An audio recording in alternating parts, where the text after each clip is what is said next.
മിൽമയിലെ തൊഴിലാളി യൂണിയനുകളുടെ സമരം തുടരുന്നതോടെ തിരുവനന്തപുരം മേഖലയിലെ പാൽ വിതരണം തടസ്സപ്പെട്ടേക്കും എന്നതാണ്. സമരത്തിന്റെ ഭാഗമായി മിൽമ പ്ലാന്റുകൾ അടച്ചിട്ടിരിക്കുകയാണ്. സർവീസിൽ നിന്ന് വിരമിച്ച ഡോക്ടർ പി മുരളിയെ വീണ്ടും MD ആയി നിയമിച്ചതിൽ പ്രതിഷേധിച്ചാണ് തൊഴിലാളികളുടെ സമരം.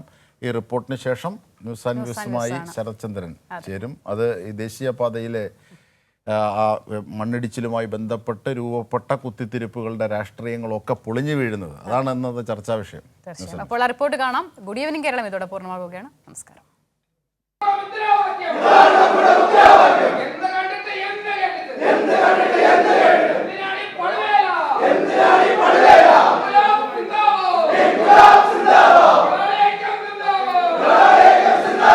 അൻപത്തിയെട്ട് വയസ്സ് കഴിഞ്ഞ് എല്ലാ ആനുകൂല്യങ്ങളും വാങ്ങി സർവീസിൽ നിന്ന് വിരമിച്ച MDയെ വീണ്ടും തൽസ്ഥാനത്ത് നിയമിച്ച നടപടി പിൻവലിക്കണമെന്നാണ് സമരക്കാരുടെ ആവശ്യം. INTUCയും CITUവും സംയുക്തമായാണ് പണിമുടക്കുന്നത്. തിരുവനന്തപുരം മേഖലയിലെ മിൽമ പ്ലാന്റുകൾ രാവിലെ മുതൽ പ്രവർത്തിച്ചിട്ടില്ല. സമരം തുടരുന്ന സാഹചര്യത്തിൽ പാൽ വിതരണം പ്രതിസന്ധിയിലാകുമെന്നതാണ് ആശങ്ക.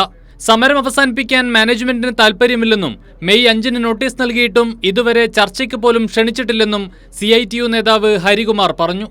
മാനേജ്മെൻറ്റ് ഒരു നിഷേധാത്മക സമീപനമാണ്. സാധാരണ നമ്മൾ ഒരു മീറ്റിങ്ങിന് അല്ലെങ്കിൽ ഒരു പണിമുടക്കിന് നമ്മൾ മാനേജ്മെൻറ്റ് അംഗീകൃത ട്രേഡ് യൂണിയനുകൾ പേപ്പർ കൊടുത്താൽ, നോട്ടീസ് കൊടുത്താൽ സ്വാഭാവികമായും അവർ ഞങ്ങളെ ചർച്ചയ്ക്ക് വിളിക്കണം.